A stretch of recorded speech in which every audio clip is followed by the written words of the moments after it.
আল্লাহ রাব্বুল আলামিনের কাছে দাউদ আলাইহিস সালামের নামাজ অনেক অনেক বেশি পছন্দের ছিল এবং আল্লাহ রাব্বুল আলামিন দাউদ আলাইহিস সালামের রোজাটা অনেক বেশি পছন্দ করতেন। আমরা কি জানি তিনি কেমন করে রোজা রাখতেন? একদিন রোজা রাখতেন, পরের দিন রাখতেন না, তারপরে আবার রাখতেন, তারপর রাখতেন না, তারপর আবার রাখতেন, তারপর রাখতেন না। এইভাবে তিনি সারা বছর রোজা রাখতেন। সুবহানাল্লাহ। এবং রাতের বেলা এত চমৎকার করে জাবুর তেলাওয়াত করতেন আর নামাজে দাঁড়িয়ে থাকতেন, তার এই জাবুরের তেলাওয়াত শুনতে পাখি, অনেক তাফসীরে আসছে পাখি, মাছ, অন্যান্য প্রাণী তারা এসে চুপ করে বসে তার তেলাওয়াত শুনত। এগুলো কোনো গাল গল্প নয়। বিশ্বাস করেন আল্লাহ পাকের এই পৃথিবীতে যত মাখলুক আছে সবাই আল্লাহর ইবাদত করে, সবাই। আল্লাহ পাক তো আমার নামাজের মুখাপেক্ষী নন। আসমান নামাজ পড়ছে, জমিন নামাজ পড়ছে, চন্দ্র সূর্য নামাজ পড়ছে, পাহাড় পর্বত নামাজ পড়ছে। একজন সুফি পীর সাহেবের সাথে সাক্ষাৎ হয়েছিল, তিনি বলেছেন যে আমাদের বডির মধ্যে যে কীট পতঙ্গগুলো থাকে সেগুলো তাসবিহ পাঠ করে। তো আল্লাহ পাক তো আমার নামাজের মুখাপেক্ষী নন। তো এখান থেকে এক্সট্রা অর্ডিনারি মুসলিম হতে হলে, আহসান হতে হলে আমাদেরকে নামাজ ঠিক করতে হবে। আল্লাহ পাক আমাদের সবাইকে দাউদ আলাইহিস সালামের মতো সুন্দর করে নামাজ পড়ার তৌফিক দান করুন। আর দাউদ আলাইহিস সালামের এই সুন্নতের উপর আমল কে করেছেন সবচেয়ে বেশি? আমাদের নবী মুহাম্মদ সাল্লাল্লাহু আলাইহি ওয়াসাল্লাম। অ্যাট লিস্ট আমরা তার উম্মত, তার মতো করে নামাজটা তো পড়তে শিখব। বিশ্বাস করেন এখন ম্যাক্সিমাম মসজিদ, আমি এখানকার অবস্থা জানি না, আমি আমার লোকালিটির কথা বলছি, ম্যাক্সিমাম মসজিদ বাইতুল্লাহ থেকে এখন বাইতুল নাস হয়ে গেছে। বুঝতে পারেননি? বাইতুল্লাহ মানে আল্লাহর ঘর, যেখানে আল্লাহর বিধান চলবে, আল্লাহর মতো আল্লাহ যেভাবে সন্তুষ্ট হন সেই নামাজ চলবে। এখন চলছে বাইতুল নাস, মানুষের সন্তুষ্টির নামাজ, মানুষের সন্তুষ্টির নামাজ। মসজিদ কমিটির, অনেক মসজিদ কমিটির সভাপতি সব সুদখোর, ঘুষখোর, দুর্নীতিবাজ ভর্তি। ইমাম সাহেব কিছু বলতেও পারে না, বেচারা কি বলবে? বললেই তো চাকরি শেষ। একদিন এক ইমাম সাহেবের সাথে গল্প হচ্ছিল, তিনি বলছেন যে আমি ভাই প্রথম দিন খুতবা দিয়েছি সুদের উপরে, প্রথম দিন খুতবা দিয়েছি সুদের উপরে, তারপরে আমাকে সুন্দর করে রিমান্ডে নিয়ে নিল আর কি কমিটি, তারপরে তওবার উপরে আমি আলোচনা করেছি, তওবার উপরে আলোচনা। এগুলো কিন্তু বাস্তবতা। বাইতুল নাস হয়ে গেছে মসজিদগুলো এখন। নামাজের কোনো আধ্যাত্মিকতাই পাচ্ছেন না, মারিফতই নাই। এই যে আমরা দাঁড়িয়ে বলি আউযু বিল্লাহি মিনাশ শাইতানির রাজিম মিন নাফখিহি ওয়া নাফসিহি ওয়া হামজিহি, কত পার্সেন্ট মানুষের অর্থ জানে? আমরা বলি বিসমিল্লাহির রহমানির রহিম, এই বিসমিল্লাহির রহমানির রহিম মানে বিসমিল্লাহ, খালি এতটুকু সিনটা শোনা যায়, বাকি আর কিছু শোনা যায় না। অথচ শুধু এই বিসমিল্লাহর প্রতি সম্মান প্রদর্শন করার জন্যে আল্লাহ পাক সাবার রানী বিলকিসকে ইসলাম কবুলের সৌভাগ্য দিয়েছিলেন। মনে আছে সুলাইমানের চিঠি? হয়তো অনেকে পড়েছেন। সুলাইমান আলাইহিস সালাম চিঠি দিয়েছেন, আমার কাছে আত্মসমর্পণ করো। তো রাজার পরিষদ সবাই বলছে আমরা উলুল কুওয়া, আমরা শক্তিশালী, আদেশ করেন লড়াই করব। বিলকিস বলছে না, ইন্নাহু মিন সুলাইমান, এটা সুলাইমানের পক্ষ থেকে আসছে। ওয়া ইন্নাহু বিসমিল্লাহির রহমানির রহিম, এখানে আছে পরম করুণাময় অসীম দয়ালু আল্লাহর নামে শুরু করছে। এই বিসমিল্লাহর প্রতি সম্মান প্রদর্শনের ওসিলায় আল্লাহ রাব্বুল আলামিন এই সাবার রানী বিলকিসকে এই ইসলাম কবুলের সৌভাগ্য দিয়ে দিয়েছেন। বিসমিল্লাহ ঠিক নাই তেলাওয়াতে, কোরআন তেলাওয়াত ঠিক নাই নামাজের মধ্যে, এক একটা হরফের উচ্চারণ কোথায় কি হচ্ছে কি বুঝতেই পারছি না আমরা। আলহামদুলিল্লাহ রাব্বিল আলামিন কি বললো আল্লাহই ভালো জানে। এটা কি মন্ত্র নাকি? আলহামদুলিল্লাহি রাব্বিল আলামিন একটা অনুভূতি আছে, একটা অর্থ আছে। সমস্ত প্রশংসা এই জগৎ সমূহের রব আল্লাহর জন্য। আর রহমানির রহিম, যিনি পরম করুণাময় অসীম দয়ালু, একটা ফিলিংস আছে। মালিকি ইয়াউমিদ্দিন, যিনি বিচার দিনের মালিক। ইয়াকা না'বুদু, আমরা শুধু তোমার ইবাদত করি। ওয়া ইয়াকা নাস্তাঈন, শুধু তোমার কাছে সাহায্য চাই। একসাথে বলি আমরা নামাজে ইহদিনাস সিরাতাল মুস্তাকিম, আল্লাহ আমাদেরকে সোজা সরল পথ দেখাও। কোথায় ফিলিংস? সিরাতাল্লাযীনা আন'আমতা আলাইহিম, এই যে এক্সট্রাঅর্ডিনারি মানুষদের পথ দেখাও আমাদেরকে, যাদের প্রতি আপনি অনুগ্রহ করেছেন। গায়রিল মাগদুবি আলাইহিম, ওই মাগদুবদের পথ চাই না আল্লাহ। কোন মাগদুব? ইহুদি জাতি। ওয়ালা দাল্লিন, এবং দাল্লিনদের পথ আল্লাহ চাই না। দাল্লিন কারা? নাসারা। এখন দেখেন তো সারা ওয়ার্ল্ডের প্রত্যেকটা ডিপার্টমেন্ট কাদের? ইহুদি নাসারা, ইনক্লুডিং আমাদের বাথরুমের টয়লেটস, মানে বাথরুমের কমোড। আপনার আমাদের বাথরুম থেকে নিয়ে গ্লোবাল সিস্টেম কোনটা ওদের বাইরে আছে বলেন? ওদের ভালো জিনিস নেওয়া যাবে না এমনটা নয়, কিন্তু এমন নীতি আদর্শ নেওয়া যাবে না যেটা ইসলামের সাথে কনফ্লিক্ট হয়। কনফ্লিক্ট কি ইকোনমিক সেকশনে হচ্ছে না? রিবা কেন্দ্রিক ইকোনমিক সিস্টেম কি ইসলামিক? আল্লাহ সুবহানাহু ওয়া তাআলার ল বহির্ভূত পলিটিক্যাল সিস্টেম কি ইসলামিক? এটা নিজেই নিজেকে প্রশ্ন করি না, অ্যান্সার আপনি খুঁজে আপনার কবরে আপনি যান, কেউ কারোর সাথে লড়াই করছি না। এখন দেখুন, এই যে সূরা ফাতিহা অর্থ বুঝলাম না, একটা সূরা পড়ে গেলাম কুল হুয়াল্লাহু আহাদ। কি কুল হুয়াল্লাহু আহাদ মানে কি? এটা উচ্চারণই বা কেমন করে করতে হয়? কুল, বলুন হুয়াল্লাহু আহাদ, তিনি আল্লাহ এক। এই যে কুল হুয়াল্লাহু আহাদ অনেকে বলতে পারে না। কুল হুয়াল্লাহু আহাদ এটা কি সব একসাথে মিলে একটা শব্দ? এখানে প্রস্রাব করিবেন না, কমা, নাকি করিলে জরিমানা হইবে, তো কমাটা চেঞ্জ করে দেন। এখানে প্রস্রাব করিবেন, না করিলে জরিমানা। তাহলে আমরা তো কোরআনকে এরকম বানিয়ে ফেলছি। কুল হুয়াল্লাহু আহাদ মানে কি? আমি এগুলো নিয়ে বললে অনেক সময় চলে যাবে। আপনাকে হাতে সময় আছে? আচ্ছা, তো দেখেন, আমি নামাজ নাই ভাই, মসজিদে অ্যাপ্রোপ্রিয়েট নামাজ নাই। সব মসজিদে কথা বলছি না, ইল্লা মাশাআল্লাহ। অনেক মসজিদ এখন বাইতুন নাস হয়ে গেছে, মানুষের বাইত, আল্লাহর ঘর নাই, সূরা ঠিক নাই। এরপরে রুকু, এই যে রুকু করলাম, রুকুতে গিয়ে একটা বার সুবহানা রাব্বিয়াল আযীম বলারই সময় পাওয়া যাচ্ছে না। অন্তত 3 বার 5 বার 7 বার তো বলবে, বা 3 বার তো অ্যাটলিস্ট বলবে। এই উঠে সামি আল্লাহু লিমান হামিদা। হুলিমান হামিদা কি? হুলিমান হামিদা বলে কি কোন শব্দ আছে? নতুন শব্দ বানালাম আমি একটা। সামি আল্লাহ, আল্লাহ তার কথা শোনেন। লিমান হামিদা, যে তার কথা, যে আল্লাহর প্রশংসা করে। সামি আল্লাহ, আল্লাহ তার কথা শোনেন। লিমান হামিদাহু, যে তার প্রশংসা করে। একটা অর্থ আছে তো, সামি আল্লাহ হুলিমান হামিদা। হুলিমান হামিদা মানে কি? প্রতিটা জায়গায় সমস্যা, প্রতিটা জায়গায় সমস্যা। নামাজ, এখানে আমি একটা কথা বলতে ভিতরে চলে আসি। নামাজের আমাদের তাসকিয়া উঠে যাচ্ছে, আধ্যাত্মিকত্ব পাচ্ছেন না। আপনি নামাজ নিজে পড়ে নিজে ফিল হচ্ছেন আপনি নামাজ পড়েছেন। সেজদায় গেলেন, সেজদা মনে হচ্ছে ব্যায়াম, টাপাস টাপাস। মাঝখানে বসারও সময় নাই, মাঝখানে বসে যে একটু দোয়া পড়তে হয়, আল্লাহুম্মা গফিরলি ওয়ারহামনি, কত চমৎকার দোয়া। আল্লাহুম্মা গফিরলি, আল্লাহ আমাকে মাফ করে দাও। ওয়ারহামনি, আল্লাহ আমাকে রহম করো। ওয়াফিনি, আমাকে নিরাপত্তা দান করো। ওয়ারযুকনি, আমাকে রিজিক দান করো। এই তো দোয়া। নামাজের দোয়া বাদ দিয়ে নামাজের পরে লম্বা দোয়া, নামাজের মূল দোয়াই নাই। আর আমাদের বাংলাদেশে কিছু গ্রাম আছে, ওখানে আবার দোয়া নিয়েছে মারামারি আর ক্যাচাল। এক একজন বিড়ি ফ্যাক্টরির মালিক, বিড়ি ফ্যাক্টরি, তামা ফ্যাক্টরি, ওরা মসজিদে গন্ডগোল করে। দোয়া হাত তুলে করবে না, করবে না, মানে বলতেন। আল্লাহ হেফাজত করুন আমাদেরকে, আল্লাহ আমাদেরকে পরিপূর্ণরূপে নামাজ পড়ার তৌফিক দান করুন। নামাজের প্রত্যেকটা বিষয় বুঝে বুঝে পড়লে এত মজা লাগে, এত স্বাদ লাগে, আপনি নামাজে ডুবে যাবেন। আর নবী সাল্লাল্লাহু আলাইহি ওয়াসাল্লাম কিভাবে সারা রাত নামাজ পড়তে পারেন, রাতের একটা লম্বা অংশ কেমন করে নামাজ পড়তে পারতেন? কারণ তিনি তো ফিল করতেন কি পড়তেছেন, তার তো ক্লান্তি লাগতো না। তার পা কখন ফুলে গেছে তার টেরি নাই, টেরি পাচ্ছেন না তিনি। কেন সাহাবীদের পা থেকে তীর খোলা যেত? কারণ নামাজে দাঁড়িয়ে তারা ডুবে গেছেন আল্লাহর মধ্যে। আল্লাহ আল্লাহ, এটা তো বললে অনেকে আকীদার প্রশ্ন তুলবে। আসলে আল্লাহ পাকের সাথে আমি বিলীন হয়ে যাচ্ছে এখানে। এই বিলীন মানে কি? শারীরিক বিলীন। আমার মন, আমার মনন আল্লাহর প্রতি নিবদ্ধ হয়ে যাচ্ছে। এই তো নামাজ। এই নামাজ মেরাজুল মুমিন বলে না, আল্লাহর মুমিনদের জন্য মেরাজ। নামাজটাই তো মুমিনদের জন্য মেরাজ। তো মেরাজ মানে কি?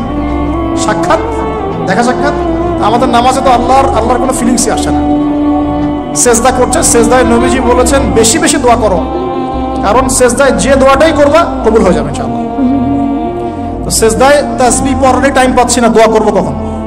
একটা দোয়া করতে গিয়ে দেখলাম ইমাম সাহেব তাশাহুদ শুরু করে দিয়েছে, আর আমি তাশাহুদ ধরতে গিয়ে দেখলাম তাশাহুদ শেষ করতে করতে সালাম শেষ, আমার দরুদ শরীফ বাকি আছে। তো ওই জন্য বিশ্বাস করেন আমি নামাজটা আবার দৌড়ায় পড়ে আসছি, মাগরিবের নামাজ। ছোট ভাইকে নিয়ে বললাম পাশে দাঁড়া, নামাজ হয় নাই। কেন হয় নাই? রুকু সেজদা করতে পারি নাই, নামাজ হবে কিভাবে? এক ওয়াক্ত নামাজ চলে গেল, এই এক ওয়াক্ত নামাজ কি আমার জীবন আবার ফিরে আসবে কিনা? আর আপনারাই বলেন তো, কিয়ামতের মাঠে সবচেয়ে প্রথম কোন আমলের হিসাব হবে? আমার এই বড় বড় কথা, দিন কায়েম, জিহাদ, এই সেই, হাবি জাবি, অনেক বড় বড় কথা, নামাজ ঠিক নাই, কি হবে? ফায়দা আছে কোনো? এই জিনিসটা যদি আমাদের সমাজ থেকে আস্তে আস্তে বিদায় নিতে থাকে তাহলে তো সমস্যা। আল্লাহ পাক আমাদের সবাইকে পরিপূর্ণ নামাজি হওয়ার তৌফিক দান করুন। একটা কথা বলতে গিয়ে অনেক ভিতরে চলে আসলাম। দাউদ আলাইহিস সালামের নামাজ আল্লাহর কাছে অনেক প্রিয় ছিল,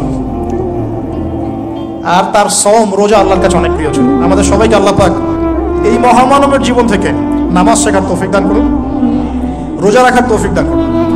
এবং কোরআন, তিনি জাবুর তেলাওয়াত করতেন, এত মধুর সুরে তেলাওয়াত করতেন, পাখি এসে তার তেলাওয়াত শুনতো, মাছ এসে তেলাওয়াত শুনতো। আমাদের তেলাওয়াত তো মাশাআল্লাহ করলে মানুষ বিরক্ত হচ্ছে, আমাদের তেলাওয়াত শুনে মানুষ বিরক্ত হচ্ছে। তো আল্লাহর ওয়াস্তে আমি একটু রিকোয়েস্ট করি সবাইকে, আল্লাহর ওয়াস্তে আপনারা সবাই বিশুদ্ধ করে তার তিলের সাথে কোরআন তেলাওয়াত করা শিখবেন। 1 বছর সময় লাগে লাগুক, 2 বছর লাগে লাগুক, 3 বছর লাগে লাগুক, তিনি নিজে 7 জন ওস্তাদের কাছে কোরআন তেলাওয়াত করা শিখেছেন। এর কোনো শেষ নাই। চমৎকার করে, সুন্দর করে, মাধুর্যের সাথে কোরআন তেলাওয়াত করা শিখুন। আল্লাহ পাক আমাদের সবাইকে ডেইলি অন্তত 1 পারা করে তেলাওয়াত করার তৌফিক দান। এতে ইনশাআল্লাহ জীবনে বরকত হবে, হায়াতে বরকত হবে, রিজিকে বরকত হবে, আল্লাহর সাথে কানেকশন থাকবে, কোরআনের সাথে আপনার সম্পর্ক থাকবে। কোরআন কাল কিয়ামতে আপনার পক্ষে সাক্ষী দিবে। কোরআন হুজ্জাতুল লাকা ওয়া আলাইহি, কোরআন আপনার পক্ষে সাক্ষী দিবে বা বিপক্ষে সাক্ষী দিবে। আল্লাহ রাসূল বলেন, লা হাসাদা ইল্লা ইসনাতাইন, 2 জন ব্যক্তি ছাড়া কারো প্রতি ঈর্ষা করা জায়েজ নাই। এক, রাজুলুন আতাহুল্লাহুল কোরআন, এমন একজন ব্যক্তি যাকে আল্লাহ পাক কোরআন দিয়েছেন, সুবহানাল্লাহ, ইয়াকুমু বিহি আনা আল-লাইল ওয়া আনা আন-নাহার, যে কোরআন কেন্দ্রিক, সে দিনের বেলা আমল করে, রাতে তাহাজ্জুদের নামাজ পড়ে। আরেকজন ব্যক্তি রাজুলুন আতাহুল্লাহু মালান, একজন ব্যক্তি যাকে আল্লাহ পাক সম্পদ দিয়েছেন, ইউনফিকু বিহি আনা আল-লাইল ওয়া আনা আন-নাহার, এই টাকা পয়সা, মাল সম্পদ ইসলামের জন্য সে দিন রাত খরচ করে। এই 2 ব্যক্তি ছাড়া অন্য কারো প্রতি ঈর্ষা করা যায় না। আর এগুলো হাদিস তো অনেক শুনেছেন, প্রত্যেক হরফে 10 টাকা করে পাবেন। কোরআন আপনার পক্ষে সাক্ষী দিবে। সূরা বাকারা, যে ঘরে তেলাওয়াত করা হয় সূরা বাকারা, শয়তান সেই ঘর থেকে দূর দূর করে পালিয়ে যাবে। সূরা আলী ইমরানের শেষের 10 আয়াত মুখস্থ করবেন, সূরা বাকারার শেষের 3টা আয়াত মুখস্থ করবেন, সূরা হাশরের শেষের 3টা-4টা আয়াত মুখস্থ করবেন, সূরা কাহাফের প্রথম 10টা আয়াত মুখস্থ করবেন, সূরা কাহাফের শেষের 10টা আয়াত মুখস্থ করবেন। এরকম অনেকগুলো সূরা আছে, সূরা ফালাক, নাস, ইখলাস, সূরা ফালাক, নাস, ইখলাস, কাফিরুন ইত্যাদি। দাউদ আলাইহিস সালামের কথা শুনলাম, আরেকজন মহামানব। আর কয়েকজনের কথা জাস্ট সংক্ষিপ্ত করে টাচ করে শেষ করে দিচ্ছি। তার ছেলে সুলাইমান আলাইহিস সালাম, নাম শুনেছি তো? আল্লাহ পাক তাকে জিন জাতির উপর কর্তৃত্ব দিয়েছিলেন, বাতাসের উপর কর্তৃত্ব, তার আংটিতে তার লাঠি, সিংহাসন, এক কথায় তাকে আল্লাহ পাক এত বড় রাজত্ব দিয়েছেন যেটা আল্লাহ পাক এর আগেও কাউকে দেন নাই, পরেও কাউকে দেন। এখান থেকে আমরা শিখছি শক্তিশালী মুসলিম হওয়ার একটা নাসিহাত, শক্তিশালী মুসলিম। তা আমাদের সবাইকে শক্তিশালী মুসলিম হওয়ার চেষ্টা করতে হবে, আল্লাহ পাক তৌফিক দান। এই শক্তি গেইন করার চেষ্টা করতে হবে, আল্লাহ পাক তৌফিক দান। দুর্বল মুমিনের চাইতে শক্তিশালী মুমিন আল্লাহর কাছে বেশি পছন্দের। এখানে ইসলামের শক্তি আমরা দেখতে পাচ্ছি। আরো সামনে যাই, পাতা উল্টাই, দেখবেন একজন অত্যন্ত অপূর্ব সুন্দর, আমাদের মুরব্বির মতো অপূর্ব সুন্দর একজন মহামানবের কথা আছে, ইউসুফ আলাইহিস সালাম। আমরা সূরা ইউসুফ পড়তে শিখি নাই এখনো। আমরা সবাই মনে করি সূরা ইউসুফ মানে হচ্ছে ইউসুফ জুলাইখার প্রেম কাহিনী, আমরা এটাই মনে করি। সূরা ইউসুফকে আল্লাহ পাক সবচেয়ে শ্রেষ্ঠ উপন্যাস বলেছেন, আহসানুল কাসাস। একটু গভীরভাবে পড়ে দেখবেন অর্থগুলো। এটা ইউসুফ জুলাইখার প্রেম কাহিনী নয়, এটা ইউসুফ আলাইহিস সালামের সাথে তার বাবার মহব্বতের কাহিনী। এটা পিতা আর সন্তানের মহব্বতের কাহিনী। এত মহব্বত যে সন্তান 20 বছর আগে হারিয়ে গেছে, যে সন্তান কূপ থেকে রাজপ্রাসাদে, রাজপ্রাসাদ থেকে জেলখানায়, জেলখানা থেকে আবার মিশরের গভর্নমেন্ট মানে পলিটিক্যাল পাওয়ার এসেছেন, বাবা কিন্তু এটা জানেন না। কিন্তু সন্তান যখন একটা জামা পাঠিয়ে দিচ্ছে, জামা, এই কমিজটা নিয়ে যাও, আমার বাবার চোখে দিও, বাবা দৃষ্টি ফিরে পাবে। ওই কমিজ নিয়ে যখন কিছু মানুষ আসছে তার বাসার সামনে, তিনি বলছেন, ইন্নী লাআজিদু রিহা ইউসুফ, আমি আল্লাহর কসম ইউসুফের গন্ধ পাচ্ছি। এটা মারা বুঝতে পারবেন, সন্তানের গন্ধ পাওয়া যায়। বাবারা বুঝবো, সন্তান, মায়েদের, আমাদের ছেলে মেয়েদের গন্ধ আমরা বুঝি, এটা আমার ছেলের গন্ধ, এটা মেয়ের গন্ধ। ইউসুফ আলাইহিস সালামের কামিজ আসছে 1200 মাইল দূর থেকে, আরো বেশি বা কম হবে, আর এখানে তার বাবা গন্ধ পাচ্ছেন মোহব্বত। এই কথাটা, এই আয়াতটা আসলেই চোখ দিয়ে পানি বের হয়ে যাবে। ইন্নী লা আজিদু রিহা ইউসুফ, আমি ইউসুফের গন্ধ পাচ্ছি। আর মানুষ বলছে আপনি পাগল হয়ে গেছেন, কতদিন আগে ইউসুফ চলে গেল, আপনি ইউসুফের কথা বলতে বলতে বলতে বলতে চোখ বন্ধ করে ফেললেন কাঁদতে কাঁদতে, এখন বলছেন ইউসুফের গন্ধ পাচ্ছেন। সুবহানাল্লাহ। তো সূরা ইউসুফ পিতা আর সন্তানের প্রেম কাহিনী, মহব্বতের কাহিনী, ট্র্যাজেডি লাইফের। ভাইদের ষড়যন্ত্রে চলে গেলেন কূপে, কূপ থেকে রাজপ্রাসাদে, রাজপ্রাসাদ থেকে জেলখানায়। জেনার আহ্বান করছে তাকে, তিনি বলছেন মাআযাল্লাহ, আমি আল্লাহর কাছে আশ্রয় প্রার্থনা করছি। এখানে আমরা সূরা ইউসুফ পড়তে গিয়ে ইউসুফ আলাইহিস সালামের বাহ্যিক সৌন্দর্য নিয়ে কথা বলি, তার চরিত্র তার বাহ্যিক সৌন্দর্য চেয়ে অনেক বেশি সুন্দর। সূরা ইউসুফ আলাইহিস সালামের এই যে জেনা থেকে মুক্ত থাকার শিক্ষা, এটা যদি আমাদের যুব সমাজ নিতে পারে ইনশাআল্লাহ অর্ধেক কাজ হয়ে যাবে ইনশাআল্লাহ। কত পার্সেন্ট যুবক আছে বলেন দেখি, একটু অনেস্টলি বলেন, সূরা ইউসুফ আলাইহিস সালামের মতো এরকম তাকওয়া, পরহেজগারিতা, জেনা মুক্ত জীবন যেমন করতে পারে। আমরা তো আরো ইচ্ছা করে প্রেম করি, অ্যাফেয়ার করি, রেপ করি, এই করি সেই করি। আর তাকে অফার করা হচ্ছে সম্ভ্রান্ত পরিবারের একজন রাজার স্ত্রী।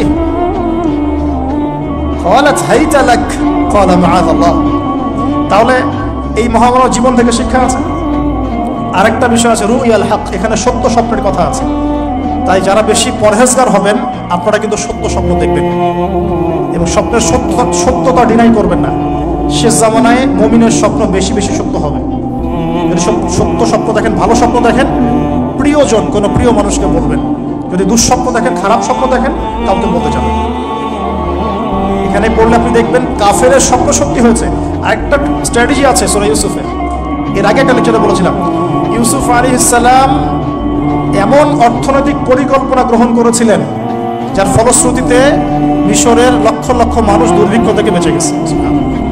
তাহলে এখনকার আমাদের পারিবারিক ক্ষেত্রেই হোক, সোশ্যাল বা ওয়ার্ল্ড অ্যাফেয়ার্সই হোক, ওই ইকোনমিক পলিসি যদি লঞ্চ করা যায় ইনশাআল্লাহ তাআলা দেখবেন জনগণ না খেয়ে মরবে না। আর এই কথাটা আমি সবাইকে বোঝাতে পারি, বাংলাদেশের মানুষকে বোঝাতে পারি না। কারণ ইউসুফ আলাইহিস সালাম এখানে 7 বছর মেয়াদি একটা পরিকল্পনা নিয়েছেন। অপচয় করো না, যতটুকুতে কাজ হয়ে যায় এতটুকু ব্যবহার করো, বাকিটা সেভ করো। দুর্ভিক্ষ সামনে আসছে, তখন ইনশাআল্লাহ বেঁচে যাবে তোমার। তাহলে সূরা ইউসুফ থেকে আমরা শিখলাম কি? রুইয়াল হক, সত্য স্বপ্ন, ক্যারেক্টার। আমরা শিখলাম এখানে চরিত্র পবিত্র রাখার ব্যাপার। শিখলাম পারিবারিক বাবা সন্তানের মহব্বত। এক্সট্রাঅর্ডিনারি মুসলিম হতে হলে এগুলো দরকার আছে। একটু সামনে যান, একজন ব্যক্তির নাম বলছি ইউনুস আলাইহিস সালাম, নাম শুনেছেন কিনা? আমরা সবাই জানি তিনি মাছের পেটে ছিলেন। কেন ছিলেন এটা অনেকে জানি না। কেন তিনি, কেন আল্লাহ পাক কেন তাকে মাছের পেটে পরীক্ষা করলেন? আল্লাহ পাক তাকে ওই পরীক্ষায় ফেলেছেন 3 দিন 3 রাত মাছের পেটে। তখন তিনি কি দোয়া করছেন? লা ইলাহা ইল্লা আনতা সুবহানাকা ইন্নী কুনতু মিনাজ জালিমিন। আল্লাহ পাক বলছেন সূরা সফফাতের মধ্যে, তিনি যদি এই দোয়াটা না পড়তেন লা লাবিসা ফি বাতনিহি ইলা ইয়াউমি ইউবআসুন, কিয়ামত পর্যন্ত তিনি মাছের পেটে থাকতেন। তাহলে এখান থেকে আমরা শিখলাম জীবনে অনেক চড়াই উতরাই আসবে, সবর করতে হবে। দাওয়াতের মেহনতে সবর করতে হবে। মানুষ কবুল করলো করলো না দেখার দরকার নেই, আমি আমার গতিতে দাওয়াত দিতে থাকবো। আর বিপদ আপদ যদি চলে আসে দোয়া ইউনুস করবো, বলবো লা ইলাহা ইল্লা আনতা সুবহানাকা ইন্নী কুনতু মিনাজ জালিমিন। আল্লাহ পাক যে কোনো বিপদ দূর করে দিবেন ইনশাআল্লাহ। সাক্ষাৎ মউত থেকে আল্লাহ পাক এই দোয়া করলে বাঁচাতে পারেন। এটা কি মৃত্যুর মুখোমুখি ছিলেন না মাছের পেটের মধ্যে? ওখানে কিন্তু মাছ যখন বমি করে দিয়ে গেছে তীরে, তখন সেখানে লাউ গাছ উৎপন্ন করা হয়েছে, লাউ গাছ। তো এটাতে আপনারা বুঝে ফেলেন যে এর সাথে কি সম্পর্ক আছে। তো ইউনুস আলাইহিস সালামের জীবন থেকে শিক্ষা কি? এই দোয়া করবো, লা ইলাহা ইল্লা আনতা সুবহানাকা ইন্নী কুনতু মিনাজ জালিমিন। আরেকজন নবীর নাম আইয়ুব, মহামানব, অনেক দিন অসুস্থ, মনে আছে? দীর্ঘদিন অসুস্থ। এখানে একটা কথা বড় লোভ সামলাতে পারছি না, সালাত আমরা একসাথে পড়বো ইনশাআল্লাহ। আচ্ছা, সেটা হচ্ছে আইয়ুব আলাইহিস সালাম কখন এই দোয়া করেছেন? রব্বি আন্নী মাসানিয়া দুররু ওয়া আনতা আরহামুর রাহিমিন। রোগ যখন আস্তে আস্তে আস্তে তার জিহ্বাতে এসেছে, জিহ্বা দিয়ে তিনি তার জিকির করতে কষ্ট হচ্ছে, তখন তিনি বলছেন আল্লাহ আমাকে অনেক দুঃখ দুর্দশা স্পর্শ করেছে, আমি জিকিরটা ঠিক মতো করতে পারছি না, আল্লাহ আমাকে শেফা দান করো। সুবহানাল্লাহ। এখন আল্লাহ রাব্বুল আলামিন তাকে গোসল করালেন, সুস্থতা লাভ করলেন, তাকে আহাল পরিবার দিলেন, আরোগ্য দান করলেন। শিক্ষা জীবনে যত বড়ই রোগ ব্যাধি বিপদ আপদ বালা মুসিবত আসুক না কেন, এই দোয়াটা পড়বো, আশাহত হব না, হতাশ হব না, আল্লাহর প্রতি সুধারণা রাখবো, দোয়া করবো রব্বি আন্নী মাসানিয়া দুর ওয়া আনতা আরহামুর রাহিম, ইনশাআল্লাহ শেফা হয়ে যাবে। সেই লোভনীয় কথাটা এটা। আইয়ুব আলাইহিস সালামের শরীরে রোগ ছিল, কলবে কি রোগ ছিল? আইয়ুব আলাইহিস সালামের কলবে কি রোগ ছিল? রোগটা দেহে ছিল। এখন 1 মিনিটের জন্য যদি আমরা আমাদের পোশাকটাকে চেঞ্জ করি, দেহটাকে কলবের পোশাক দেই, কলবটাকে দেহের পোশাক দেই, বলেন তো কত % মানুষ সুস্থ থাকবে? কথাটার ভিতরে ঢোকেন। মনে করেন আমাদের দুটো পোশাক, বাইরের দেহের পোশাক, একটা ভিতরের কলবের পোশাক। দেহে আমরা এখন সুস্থ সবাই, তাই তো? এখন এই দেহটাকে আমরা কলবের রূপ দিলাম, কলবটাকে আমরা দেহের রূপ দিলাম। এখন দেখেন তো কত % মানুষ সুস্থ আছে? আমাদের মধ্যে 99% মানুষ অসুস্থ না এখন, বিকজ আমাদের সবারই কলব অসুস্থ। এই কলবের মধ্যে হিংসা আছে, বিদ্বেষ আছে, জেনা আছে, পরকীয়া আছে, লোভ আছে, লালসা আছে, কি নাই? তাহলে বলেন তো আইয়ুব আলাইহিস সালামের এই দোয়া পড়ার সবচেয়ে বেশি হকদার কে? তিনি না আমরা? বুঝতে পারছেন না? ওই দোয়াটার উপর আমল করার সবচেয়ে বড় হকদার কার বেশি প্রয়োজন, আমাদের না তার? ব্যাস, আমরা এখন আমাদের নামাজে দোয়া করবো রব্বি আন্নী মাসানিয়া দুররু ওয়া আনতা আরহামুর রাহিম। আল্লাহ, আমাদের কলবে রোগ হয়ে গেছে, আল্লাহ তুমি আমাদের এই রোগ থেকে শেফা দান করো।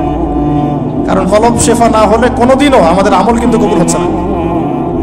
কলবের মধ্যেই সমস্যা থাকলে আমল কবুল হচ্ছে না। আল্লাহ মাফ করুক আমাদেরকে।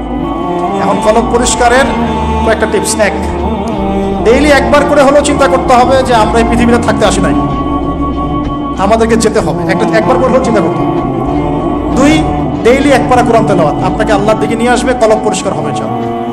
ডেইলি জিকির আজকার, হিসনুল মুসলিম বই থেকে ডেইলি জিকির আজকার করবো, ইনশাআল্লাহ কলব পরিষ্কার হবে।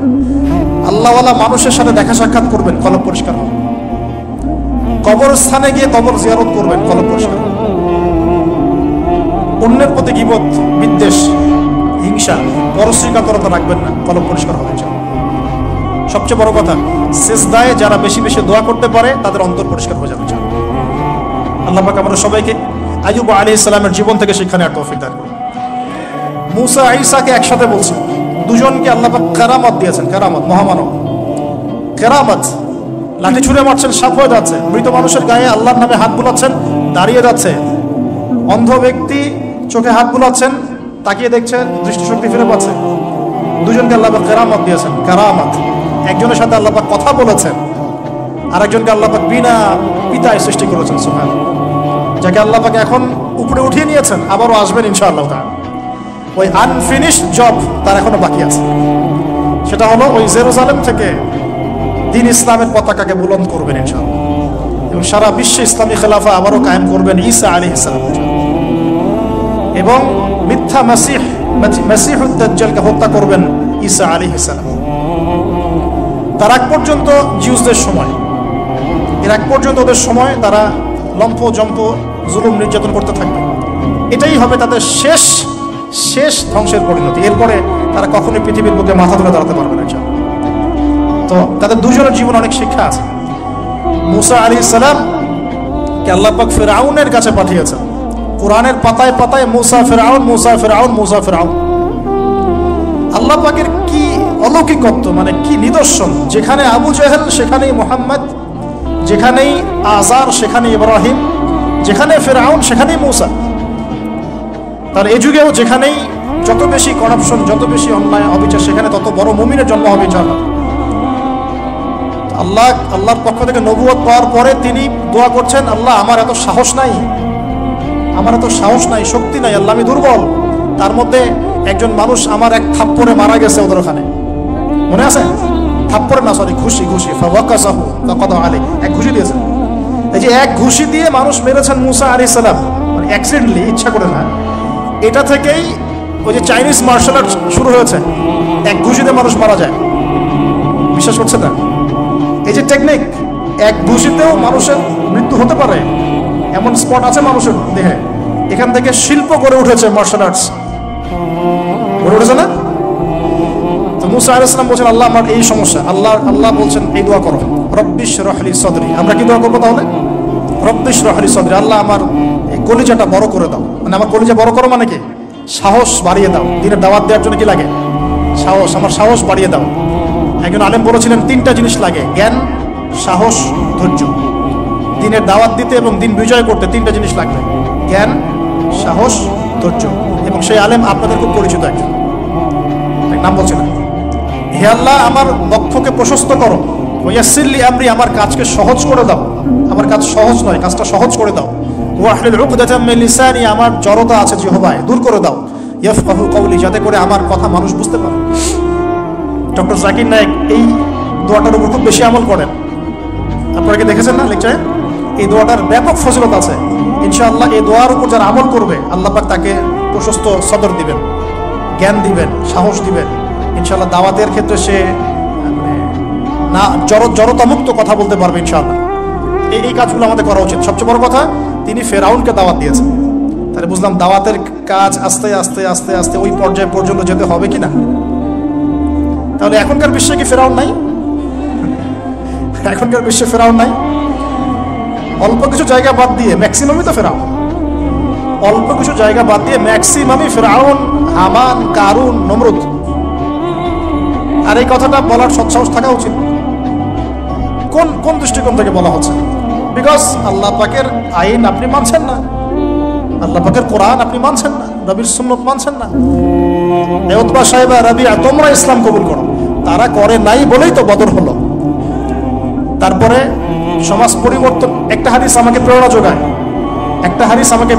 যোগায়, সেটা হলো নবীজি বলছেন তোমাদের সামনে এমন যুগ আসছে, জামানা সবরিন, কঠিন সবরের জামানা। ওই যে বলেছে অনেকদিন আগে, ঈমান ধরে রাখাটা হাতের মধ্যে আগুন ধরে রাখার মতো হবে।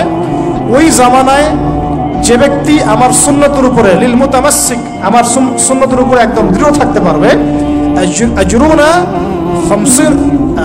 50 শাহীদাম মিনকুম, তোমাদের মধ্যে 50 জন শহীদ সাহাবীর নেকি পাবে। এই জন্য আমরা মাঠে ময়দানে কাজ করছি। করতে যদি কখনো দেখা যায় যে না আর পসিবল হচ্ছে না, কোনোভাবেই সম্ভব হচ্ছে না, সেক্ষেত্রে এরকম আবিসিনিয়ার মতো জায়গাগুলোতে চলে আসা ছাড়া কোনো অপশন নাই। তো আপনারা তো মাশাআল্লাহ ভালো পরিবেশে আছেন। এই পরিবেশে সাহাবীরা হিজরত করেছিলেন, ঠিক আছে। বাদশা নাজাশী খ্রিস্টান শাসক ছিলেন, মুসলিম ছিলেন না। তারপরেও তিনি তার রাজ্যের মধ্যে ন্যায় বিচার প্রতিষ্ঠা করেছিলেন। আর এখনকার মুসলিমদের কাছে ন্যায় বিচার পাওয়া যাচ্ছে না। আল্লাহ পাক আমাদেরকে হেফাজত করুন। এরপরে টার্নিং পয়েন্ট, মদিনা থেকে কিছু যুবক সাহাবী আসেন আসআদ বিন জুরারাহ রাদিয়াল্লাহু আনহুর নেতৃত্বে। তারপরে তারা ফিরে যান, পরের বছর 12 জনকে নিয়ে আসেন, তারপরের বছর আসেন 75 জনকে নিয়ে। এরপরে বায়াতে আকবায়ে কুবরা হয়। বায়াত একটা বিষয় আছে ইসলামে, এটা তো উঠেই যাচ্ছে আস্তে আস্তে। এটা নিয়ে নিচ্ছে কিছু ভণ্ড পীর সাহেব, তাই না? কিন্তু অরিজিনালি কিন্তু ইসলামে একটা বায়াতের ব্যাপার আছে। তো নবী সাল্লাল্লাহু আলাইহি ওয়াসাল্লাম সেটা নিয়েছেন। নেয়ার পরে আল্লাহ পাক তাকে আদেশ করেছেন মদিনায় হিজরত করো। তখন তিনি মদিনায় হিজরত করে সেখানে গিয়ে মদিনা সনদ করা, মসজিদ নববী নির্মাণ করা, তারপরে ইহুদিদের সাথে চুক্তি করা, একটা রাষ্ট্র যেভাবে ফাংশন করে সব সেখানে হলো। তারপরে সামরিক অভিযান শুরু হলো আস্তে আস্তে। এই করতে করতে কিছু সারিয়া হলো, সারিয়া সাইফিল বাহার, সারিয়া আবুয়া, সারিয়া বুয়াত, এরকম অনেকগুলো সারিয়া হওয়ার পরে এক পর্যায়ে বদর যুদ্ধ হয়েছে। সরাসরি প্রথম বদর হয়নি, কিন্তু বদর যুদ্ধ জয়লাভ, পরে উহুদের যুদ্ধ পরের বছর, এই যুদ্ধের সাময়িক বিপর্যয়। তারপরে খন্দকে বাইন মানে ওরা কিন্তু ফিরে চলে গেল, আমাদের কোনো ক্ষতি করতে পারলো না। তারপরে নবী সাল্লাল্লাহু আলাইহি ওয়াসাল্লাম বলেন আজকের পর থেকে আমরাই অগ্রগামী হব, ওরা আমাদেরকে কিছু করতে পারবে না। এরপরে সামরিক অভিযান বাড়লো, দাওয়াতের মেহনত বাড়লো, আস্তে আস্তে আস্তে আস্তে মাশাআল্লাহ মাত্র 8 বছর 8 বছরের ব্যবধানে নবী সাল্লাল্লাহু আলাইহি ওয়াসাল্লাম প্রায় বিনা যুদ্ধে মক্কা জয় করলেন। কোন মক্কা? যে মক্কা থেকে আমাদেরকে চলে আসতে হয়েছে এক সময়। ইসলাম এভাবে বিজয় লাভ করেছে। আর আমাদের জন্য নবী সাল্লাল্লাহু আলাইহি ওয়াসাল্লামের এই মহামানবের জীবনেই হচ্ছে উসওয়াতুল হাসানাহ। আমাদের জন্য কিন্তু আগেকার মহামানবরা উসওয়াতুল হাসানাহ নন, যাদের কথা আমরা আলোচনা করলাম, তাদের থেকে আমরা শিক্ষা নিচ্ছি। কিন্তু আমাদের উসওয়াতুল হাসানাহ হচ্ছেন নবী সাল্লাল্লাহু আলাইহি ওয়াসাল্লাম। তার এই সিরাত, তার এই জীবনী করলে আমরা আমাদের ব্যক্তি জীবন, দাওয়াতের জীবন, পারিবারিক জীবন কখন কি করতে হবে, এই পুরো বিষয়টা আমরা খুব ভালো করে আয়ত্ত করতে পারবো।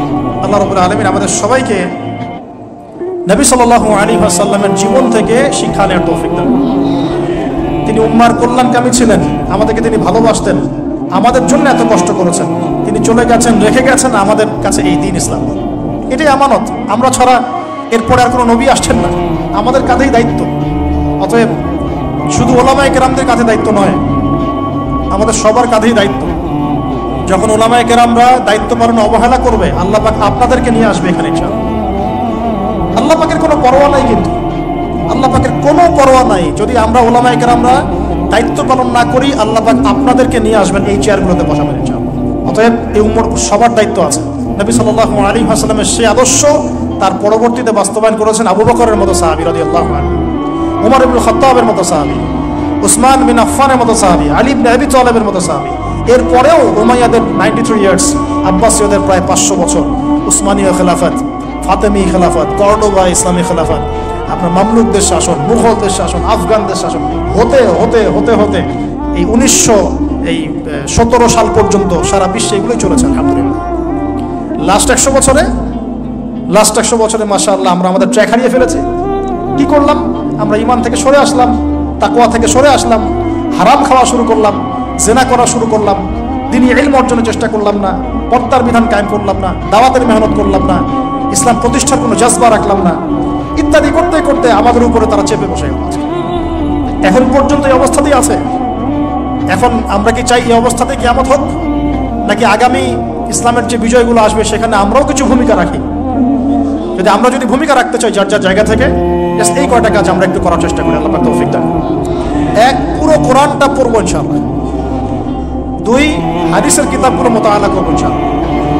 3, আমরা যা জানবো ইমিডিয়েট আমল করার চেষ্টা করবো ইনশাআল্লাহ। এই জামানার আবু বকর ওমর হতে হবে আমাদেরকে, এই জামানার আবু বকর ওমর হতে হবে আমাদেরকে। দেখেন, ওনারা যদি এই জামানায় থাকতেন তাহলে কি ওই ভাষায় কথা বলতেন না এই ভাষায় কথা বলতেন? তো এই জামানার আবু বকর ওমররা হবে স্মার্ট, বিচক্ষণ, মুত্তাকি, পরেজগার, তিনি ইলম অর্জন করবে, তারা দ্বীনের জন্য ডেডিকেটেড থাকবে। আল্লাহ পাক আমাদের সবাইকে কবুল করুন, আমিন। প্রয়োজন 4 নাম্বার, আমাদের আদর্শ পরিবার, পারিবারিক মূল্যবোধে কোনো ছাড় দিব না ইনশাআল্লাহ। 5 নাম্বার, আমাদের সন্তান, এই যে ছোট ছোট বাচ্চারা যারা আছে, বাচ্চাদেরকে ডিনামাইট করে গড়ে তুলবেন ইনশাআল্লাহ। বাচ্চাদেরকে একবারে ডিনামাইট, মানে জেনারেল নলেজ, ইসলামিক নলেজ, প্রত্যেকটা ডিপার্টমেন্ট যেন ওদের স্ট্রং থাকে এবং ছোটবেলা থেকে ওদেরকে নামাজ, ইসলামিক নীতি, নৈতিকতা, মূল্যবোধ দিয়ে বড় করবেন ইনশাআল্লাহ। আল্লাহ তৌফিক দান করুন। আরও প্রয়োজন হচ্ছে হালাল খাওয়া, আলহামদুলিল্লাহ এটাতে আমরা চেষ্টা করছি, আল্লাহ পাক বরকত দান করুন। আর কি দরকার হবে? উম্মার ঐক্যের চেষ্টা করা। আর 2-3টা পয়েন্ট হচ্ছে আমরা ফিজিক্যালি ফিট থাকার চেষ্টা করবো ইনশাআল্লাহ। হালাল খাওয়ার কথা বলেছি এবং ফুডের ব্যাপারে সচেতন থাকবেন। ডিভাইস এডিক্টেড হবেন না, প্রাকৃতিকভাবে বড় হন, নিজেদের জীবনটাকে মূল্যায়ন করি, হায়াতটাকে মূল্যায়ন করি। একটা দিন, একটা রাত চলে যাচ্ছে, লাইফ থেকে চলে যাচ্ছে। আমরা আমাদের গোল্ডেন টাইমগুলোকে মূল্যায়ন করি, আমাদের মা বোনদেরকে পর্দায় রাখি, পারিবারিক মূল্যবোধগুলো সুন্দর করার চেষ্টা করি, দাওয়াতের মেহনত বাড়াতে থাকি এবং অবশ্যই ইউনাইটেড থাকবেন। প্রয়োজন আপনাদের মধ্যে একজনকে আপনারা আমির বানিয়ে নেবেন, তাদেরকে তার আন্ডারে থেকে সুন্দর মতো আপনারা পরামর্শ করে চলবেন। থাকতে হয়, একজন নেতা থাকতে হয়, নাহলে 10 নেতা হলে তো সমস্যা, 10 জন 10 কথা বলবে তখন। হ্যাঁ, যখন ইমামুল মাহদি আসবেন, ঈসা ইবনে মারিয়াম আসবেন, তখন গ্লোবাল আমির হবে ইনশাআল্লাহ। এখন তো গ্লোবাল আমির নাই, আছে তো কমিউনিটি বেস আপনারা পরামর্শ করে সুরাভিত্তিক চলার চেষ্টা করেন। আল্লাহ পাক তৌফিক এনায়েত করেন। সবশেষ কথা হচ্ছে এই, যদি আমরা এভাবে আমাদের জীবনটা কাটাতে পারি ইনশাআল্লাহ, সূরাতুল বাকারার এই 207 নম্বর আয়াতের উপর আমল হয়ে যাবে ইনশাআল্লাহ। আমরা সেই সব বান্দাদের অন্তর্ভুক্ত হব ইনশাআল্লাহ যাদের ব্যাপারে আল্লাহ পাক বলেছেন, ওয়া মিনান নাস, মানুষের মধ্যে কিছু মানুষ আছে, মান ইয়াশরি নাফসাহু ইবতিগাআ মারদাতিল্লাহ, যারা আল্লাহ পাকের সন্তুষ্টির জন্য তাদের জীবনটাকে ঢেলে দিয়ে যায়। যারা আল্লাহ পাকের জন্য, আল্লাহর সন্তুষ্টির জন্য তার জীবনটা, নফসটাকে ঢেলে দিয়েছে ইনশাআল্লাহ। আল্লাহু রাউফুম বিল ইবাদ, এই মানুষগুলোর জন্য আল্লাহ পাক হবেন প্রচন্ড রকম কোমল, নরম, সফট। আল্লাহ পাক আমরা সবাইকে সেই সব বান্দাদের অন্তর্ভুক্ত হওয়ার তৌফিক দান করুন, সকলেই বলে আমিন।